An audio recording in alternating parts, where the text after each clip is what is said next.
This meeting is being recorded.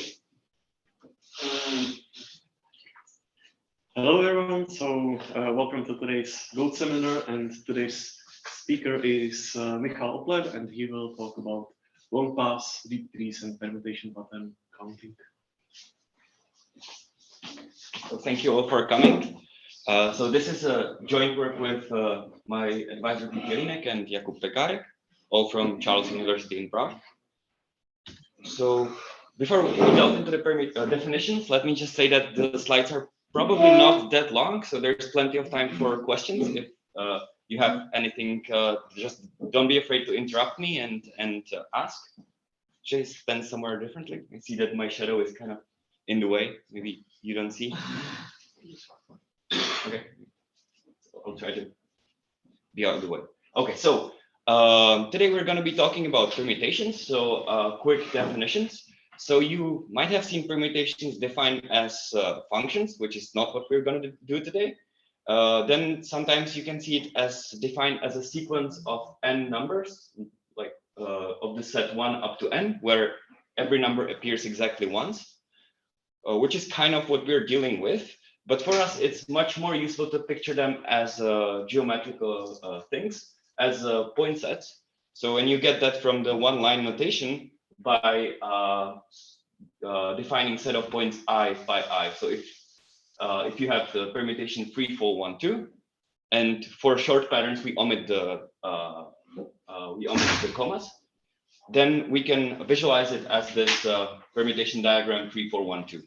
And in fact, in most of the talk, I'll kind of fluently switch between permutations and permutation diagrams. So this is really what you should be thinking about. Okay, so and then the important thing is, what does it mean when a permutation contains another one? So informally, it means that we can find a subset of the points that have the same relative position.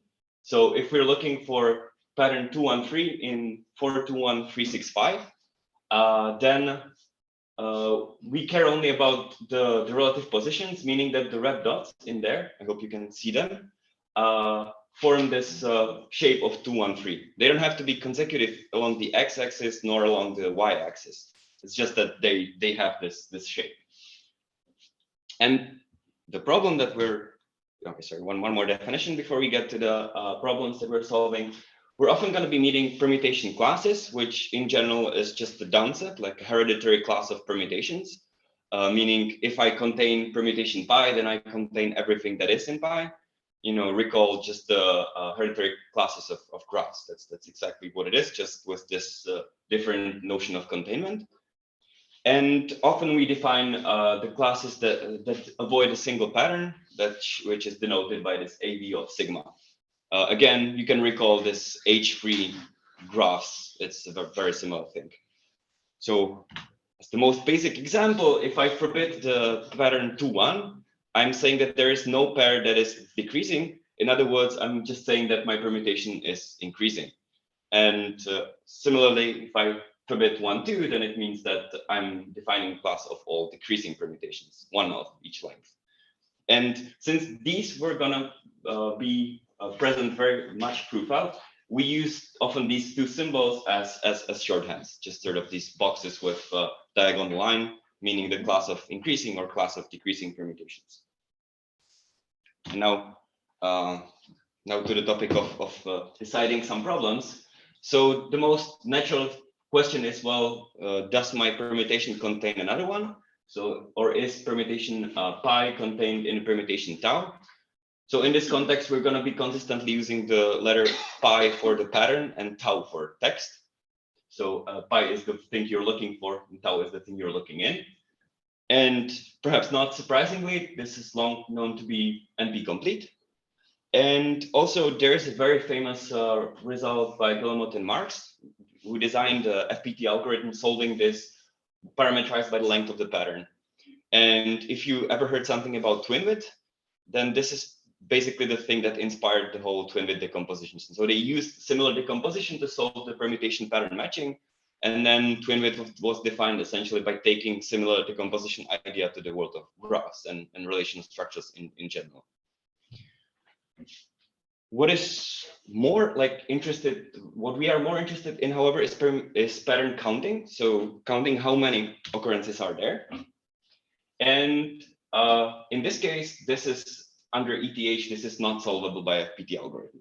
So unless ETH fails, counting the number of occurrences of pi in tau cannot be solved in time fk times n to the little o of k over log k. So there's a difference between the decision and counting problem. So if basically what happens is that when you're looking for the patterns in the decision problem, you either conclude that the permutation has a small twin width, in which case you can actually enumerate all the occurrences and count them, or it has a large twin width, which means that it does contain the pattern, but you don't have any control over how many of them there are. So that's where the difference in the hardness comes from, essentially. So but these like problems in general are, well, for all purposes for now, I would say solved.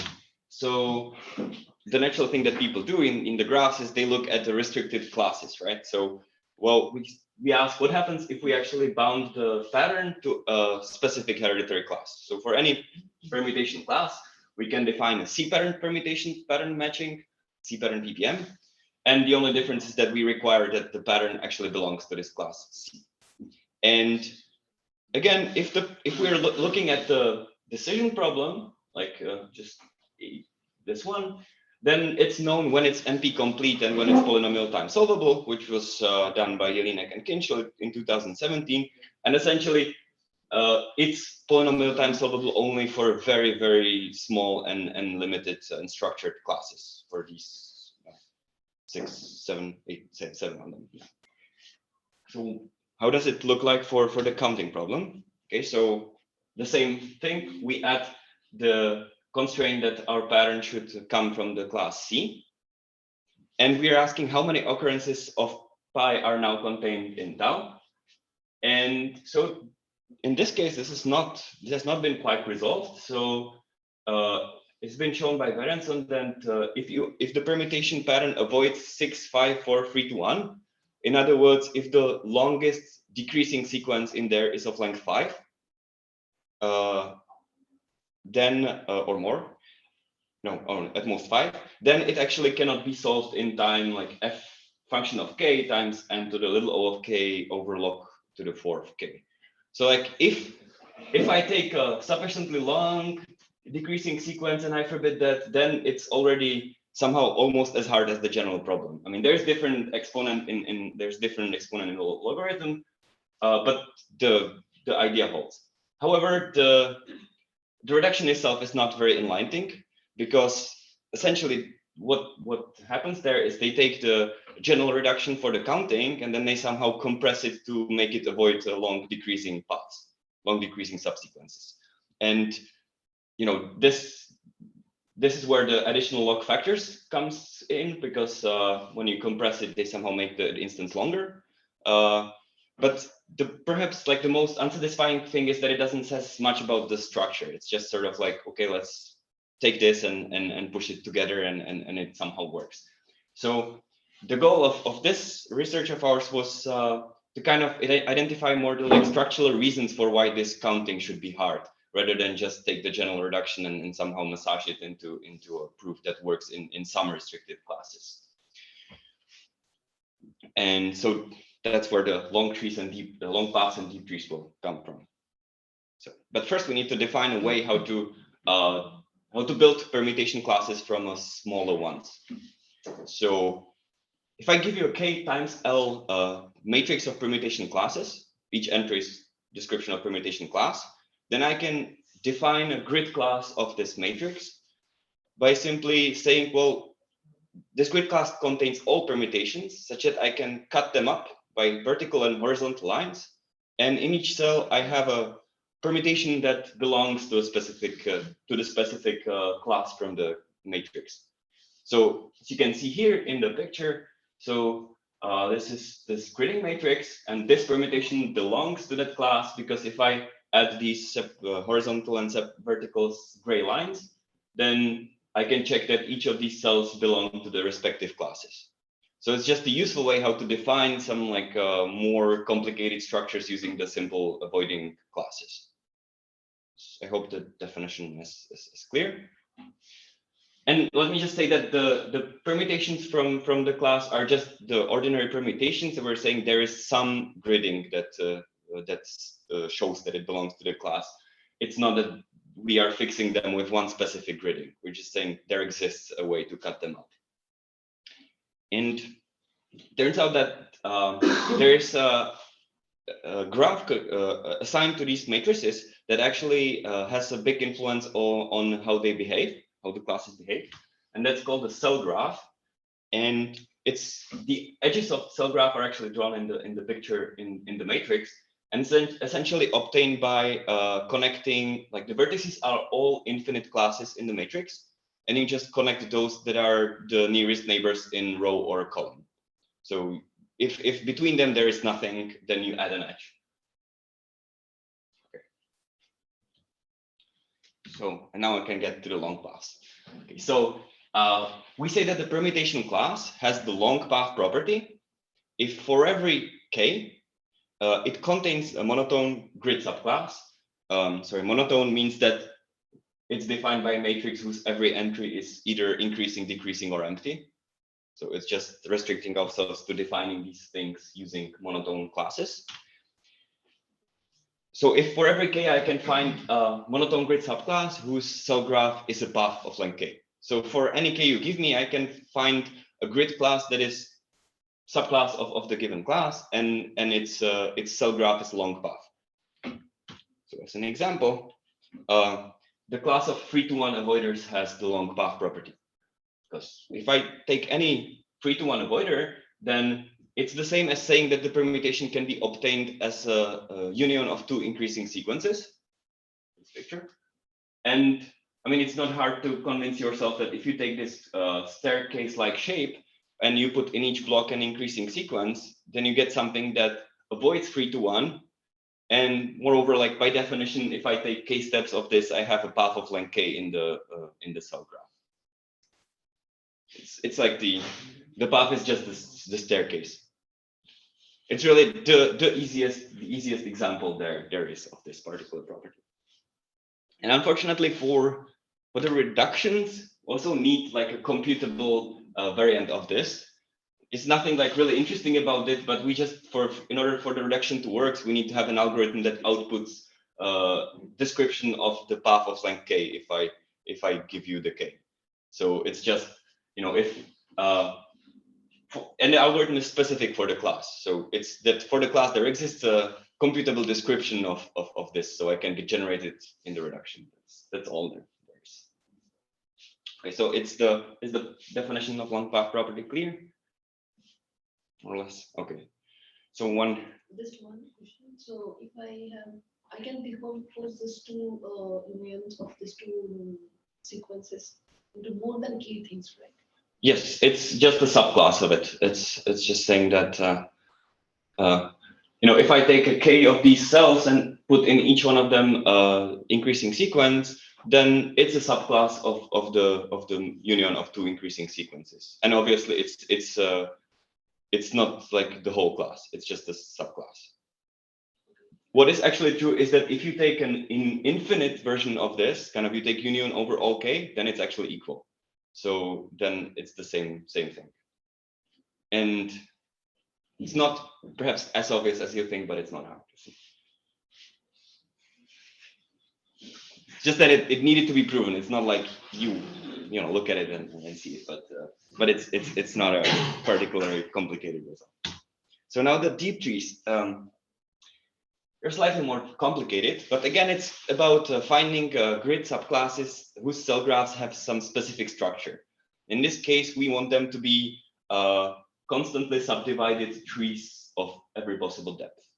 So a C subdivided binary tree of depth D is just the graph we obtain if we subdivide each edge in a binary tree of depth D at most C times. And we say that the permutation class has this deep tree property if there is like universal constant for that class C, such that for every given depth D, we can find such C subdivided binary tree of depth D. Like we can find a grid subclass that has this as its cell graph. It's really like, it's kind of a convoluted way of defining it, but that kind of is the reason for that is that it's like the minimal condition we could find for our results to work. So it's that's why it looks a bit scary. So this is a harder example, but the 4 3-to-1 avoiders actually have the deep tree property. So the first equality should be as obvious as before. Like if you avoid 4 3-to-1, then you can be obtained as a union of 3 increasing sequences. And the second one is also perhaps not that hard. I claim that if you take this staircase shape where on the upper diagonal you have increasing sequences, and on the lower diagonal you always have like thing that can be separated into increasing and increasing sequence, like an increasing prefix and increasing suffix. Then also should not be hard that this avoids 4 3-to-1 because I just cannot put like it's still union of 3 increasing sequences. And then if you stare at it really long enough, you can kind of persuade yourself that you can use these lower cells to actually branch into the tree. So every time I go from left into this, I use it to branch into 2. So in this upper diagonal, I already have 2 cells.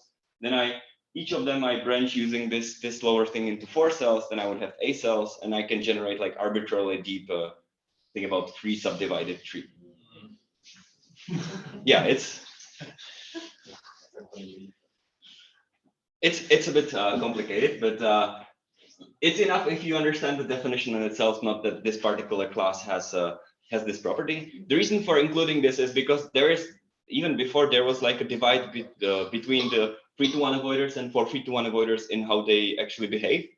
So it's like it matches the previous behavior that the one of them has the long path property and the other one has the deep tree property. And again, I might later use this computable deep tree property, which is again just I give you k and you have an algorithm that outputs this. Doesn't that imply long path property? Yes, it's a strong, correctly, yes. It implies the long path property. Sorry, so I stated myself wrong. This one has both the long path property and the deep tree property, but the other way around, it's not true. So, and the deep tree property enforces like a stronger behavior on the hardness of the counting.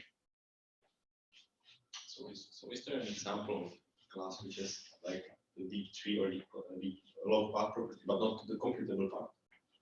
I mean, you could try to come up with something using like like some kind of hard like Just ignore it. Yeah.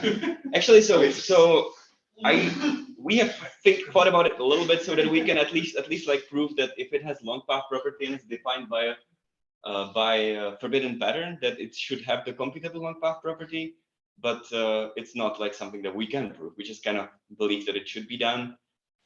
So it's rather used for like to be safe. But the thing is that in all the cases that we care about, like think about it that we're now defining some very abstract properties, but later we're gonna apply them to the classes defined by a single avoiding patterns. And in all of these cases, they are like trivially computable.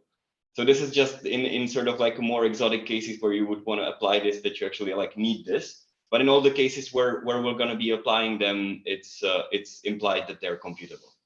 They're about as computable as you know this. Clearly, right?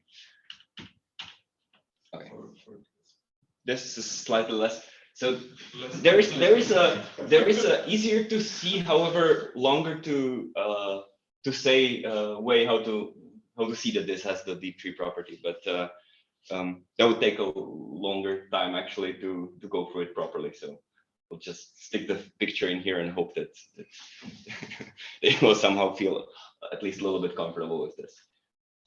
Okay, and so now to the main result. Okay, so the thing is that we've shown that if the class has computable long path property, then counting patterns from this class cannot be solved in times f of k times n to the little o of square root of k. And if it has the computable deep tree property, then it cannot be solved in times f k n to the little o of k over log squared k. So and we really know example of classes where they have the long path property, and we can solve it in time n to the o of square root of k. So it's tight in that sense. In the second case, well, the n to the O of k is like the trivial upper bound, which is by brute force, so it's almost tied to the polylog factor. But in the long path property, it's actually tied up to the constant in the exponent. Okay, so I could now go into the details of the reductions, but I won't. Like there's time at the end, I'll actually delve into it a little bit, but I want to show you another reason. Actually, first, I'm going to show you this, which is how it looks for like this class is defined by a single pattern. So this is the table shows like if I give you the class defined by a single avoiding pattern sigma, whether it has the long path property or it has the deep tree property. So in two very simple cases, it doesn't have neither of them. And those are like the really nicely unstructured things. Then there is like a weird list of 6 things that we know that they have the long path property, but we also know that they cannot have the deep tree property. It's not that we were not able to show it, we know that they don't. And then all the other things, all the larger things actually have the deep tree property. So like most of the classes already has this more complicated deep tree property. So, and it's all computable. So if you combine this with the previous slide, you get the conditional lower bounds for pretty much all of the classes, the n to the k over polylog k, and in few cases just the n to the O square root of k. So this like significantly improves what was known before, and it also kind of does it in a very structured way where we use the actual structure of the classes that are there. Okay, and now let's take a look from a slightly different side, what also like is connected to this long path property and deep tree property, and that's the tree width of permutations. So using a permutation phi, you can define an incidence graph of this permutation. And it's basically done by connecting 2 points with an edge if they are the closest left to right neighbors, or if they are closest bottom to up neighbors. So it's union of 2 Hamiltonian paths, one going from left to right and the other from bottom to up. And we define the tree width of permutation phi as tree width of this particular incidence graph. And so why is it interesting is because it's been long known that this is connected with the hardness of permutation pattern counting, matching and counting. So in particular, the counting version of PPM can be solved in time n to the tree width of pi plus 1. I mean, it's been longer known that it's solved in time n to the O of tree width, but this recent result is just that it puts a very specific exponent in there. And why I'm saying this is, first of all, we can actually massage our reduction to show that this is tight, at least in the case where the class has a computable long path property. So it follows from reductions that if the class has the computable long path property, then we cannot solve the C pattern PPM, not even the decision version. Let me, this is not a typo. It's like not even the decision version can be solved in time f of t and f of t n to the little o of t. So we essentially have a matching tight lower bound for this case, unless under ETH. And moreover, we can actually tie the long path and deep tree properties with the maximum possible tree width there is in the class. So for permutation class C, we can define a tree width growth function as simply for every n the largest possible tree width there is attained by a permutation of length n in the class. And if you have a somehow small lower bound on this tree width growth, it gives you a algorithm with nice running time for the matching, right? Because you can just plug it into this algorithm, and you know that anything you take of length k will have a small tree width, and therefore you can solve PPM in like whatever that function of tree width is. And this has been Berendsohn showed in 2019 that actually the tree width of permutation classes can be large pretty quickly. So if I take any forbidden pattern sigma that's of length at least 4 and is not symmetric to one of these these things, then actually the tree width can be as large as n over like log n. So in other words, the tree width algorithm doesn't help because the tree width can be almost linear, right? And so our result is that, well, if the class has the long path property, then the tree width is square root of n, at least square root of n. And if the class has the deep tree property, then the tree width is at least n over log n. So again, it somehow matches the gap there is in the hardness of the matching problem, that the tree width behaves in a very similar way. And again, we actually have an examples where the first thing is tight. So we know of classes where they have the long path property and their tree width is at most constant times square root of n. So this, at least the first part, cannot be improved. And in particular, if I combine it with the table slide, we got rid of 2 of these cases because we could show that these 2 also have the deep tree property. So for all up to these 5 special cases, we know that their tree width is at n over log n. And in fact, recently we managed to, I didn't put it here because it's coming from a different result, but we managed to show that actually their tree width is linear. We actually have a linear lower bound for all of them, but it's not connected to this deep tree thing, so I didn't put it in here. But this follows from the previous thing above. Okay, so how much time do I have? How long is it supposed to be? 20 minutes, 20 minutes. Okay, like 20 more, or I'm already 10 minutes over. All right.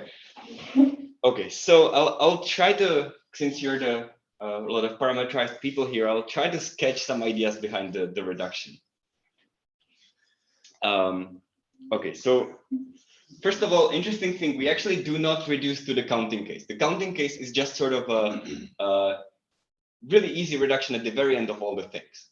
So what we reduce to is this very complicated problem, but actually not that complicated. The only thing is that inside the pattern and inside the text, I have 2 specific points, and there's pair A and there's pair B, and I'm asking about, is there an embedding that actually matches A to B? So I'm kind of anchoring the embedding to map these points A to point B.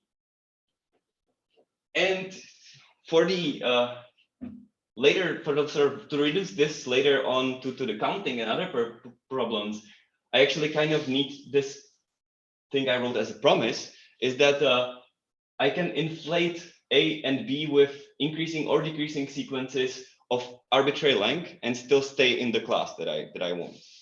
What I mean by inflating, I mean this, I take inside the permutation, I take a point and just replace it with a really small increasing sequence of arbitrary length, such that nothing is here, here, here, nor here. So I just put tiny sequence that does not interfere with anything else. Okay, and the question I'm asking, well, is there embedding of pi into tau that actually maps these 2 things together? And moreover, I can inflate it with arbitrary long increasing or decreasing sequences and still stay in the class. And the problem we are reducing from is the partitioned clique, the usual suspect.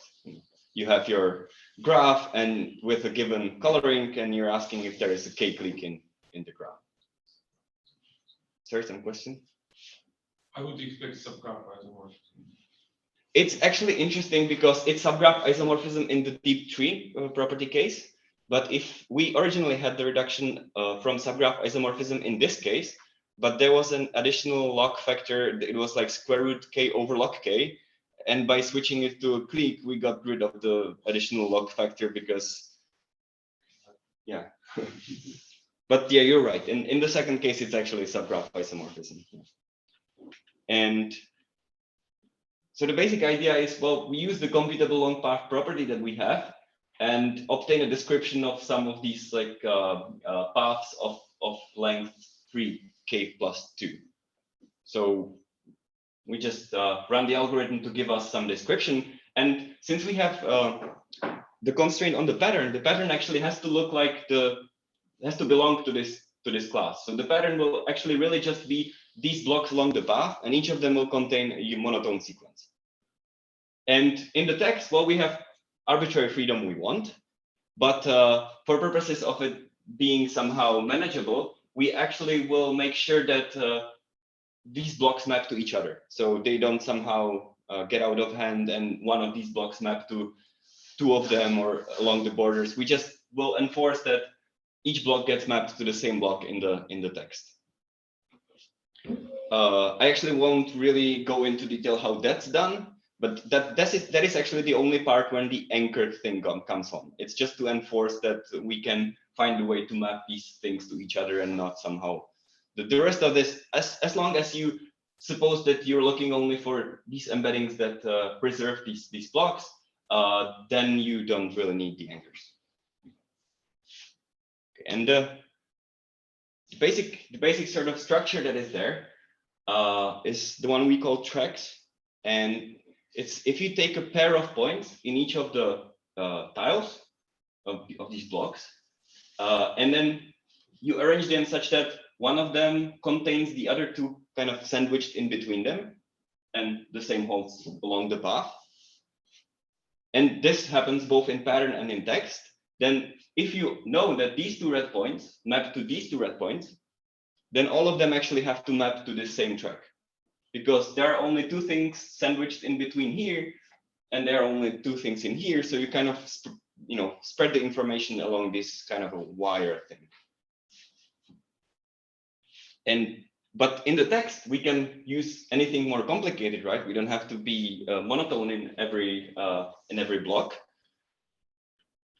So what we can, for instance, do is we can split and merge these tracks. So if I do this thing, then, and again, I map the lower cells to each other, then in the second cell, I have an option if I map to the blue or red points, and I cannot map any other way. It's either those both blue or both red. And then I'm just forced to map to all red or to all blue. And at the end, again, I can kind of make a gadget that merges them to a single track. And this is essentially, is there any question? Yeah. This is like all that is needed to actually do the reduction. Then it's just mostly like technical, but sometimes it's just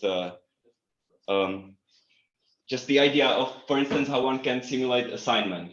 So assume that by vi I mark the vertices that receive the ith color in the clique instance, and then in the pattern I'll just have I of these tracks, so k of these tracks, so one track per each of the vertices that I'm supposed to map somewhere. And in the text I can actually I have for each this monochromatic part, I have this kind of layered permutation.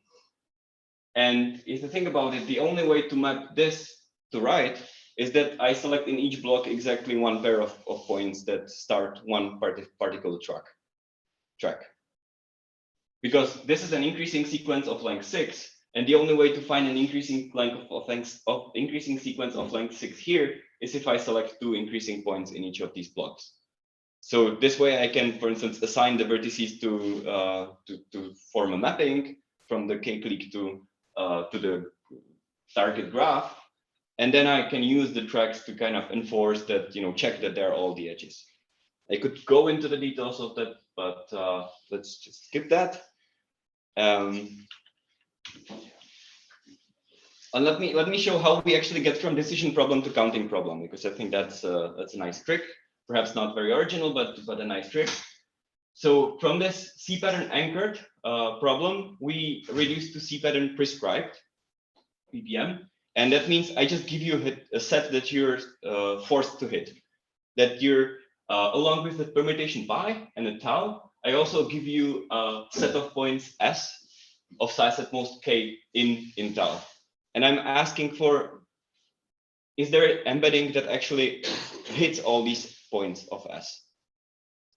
So and the idea about the reduction is that I take the anchors and I just inflate them with sufficiently long increasing sequences so that and I set the increasing sequences in tau to be actually this hitting set. And if I do it right with sufficiently long but not too long, it actually will enforce that that any embedding in here that hits these two increasing sequences will actually translate to embedding here that maps A to B. Basic idea.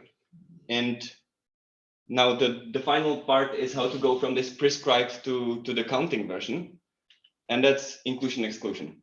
So you if you denote by OCC this number of occurrences of pi, then you assume that you have an efficient algorithm for counting patterns. Then how do you count the number of patterns that actually hit the set S, right? Well, you count the number of patterns that are in the whole permutation minus the ones that are in the whole permutations except for one point of S, plus the number of hits that are when 2 points are missing. In other words, for any subset of S, I can define this subpermutation of tau obtained by deleting everything except for R. And by inclusion exclusion, I can just count the number of occurrences hitting S. So if I had an efficient algorithm for counting the number of occurrences without any additional constraints, I would also have an efficient algorithm for deciding whether there is an occurrence that hits this prescribed set.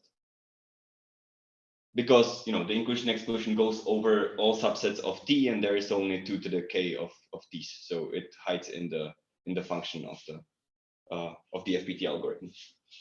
Okay, so yeah. Okay, so to summarize, we found that these particular properties actually imply lower bounds both for the tree width and for the complexity of pattern counting. We know that actually we have a lower bound for tree width based algorithms for the LPP classes, which is tight with the known upper bound. And we know which classes have the long path property and which classes have the deep tree property. So perhaps the most interesting question we have, and it's actually a conjecture, I think, by this point, is if the long path property is the only obstacle to bounded tree width. Because all the classes we know that have unbounded tree width have the long path property. And all the results we can kind of bash out of it depend on the long path property. So it somehow seems natural that this would be the only obstacle for bounded tree width. And we try to prove it, but we came short of that. So that's like the most interesting question I think there's left open. And well, the second one is not perhaps that interesting. It's, well, there's this 5 open cases where we actually don't know where the tree width can be, and we don't know how exactly hard the matching is. And it seems to be the same question, really. It's a question about structure of these classes rather than separate questions about tree width and separate question about counting. And that's it. Thank you.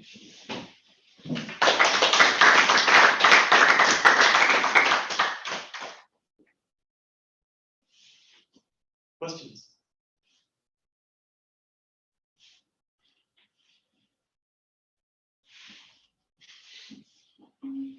So permutations are here because tree width does not work. So Because what?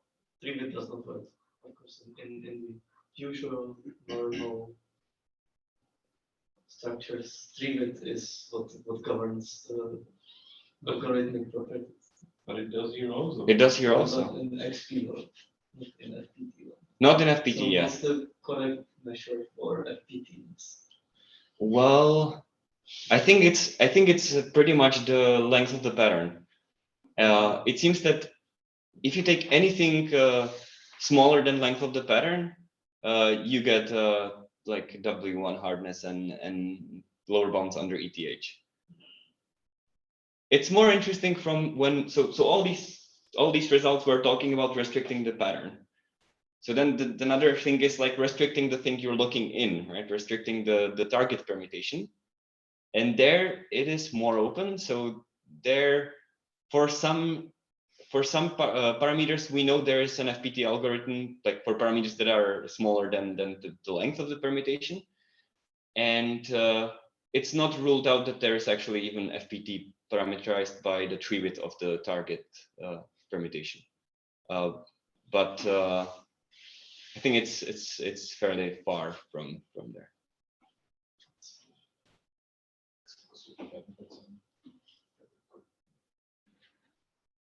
I mean, the thing is that in a lot of sense, it's similar to subgraph isomorphism with like more implied structure to it, because you have the linear orders, but it's kind of one-to-one in the sense that you could reduce subgraph isomorphism to the permutation pattern matching, but also the other way around. So it's kind of it's looking at a similar problem from a different angle with somehow different constraints.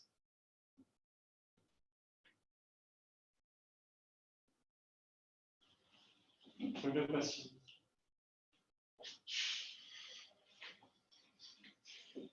I got a little confused by what you just said, that yeah, if you know lower bounds for the pattern permutation for tree width, and then that lower bound still holds for the permutation, the target, what do you call it, the target permutation, right?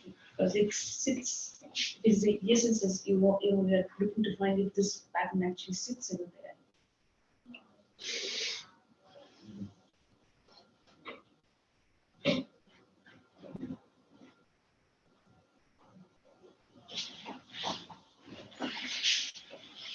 Think about it. Is it? Yeah, I see what you're saying.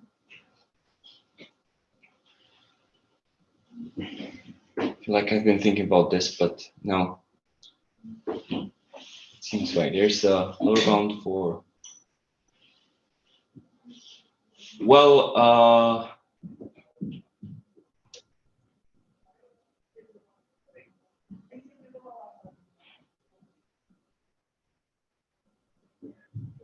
yeah, I'll think about this. I sorry. I can think of the answer on the spot, but it's good.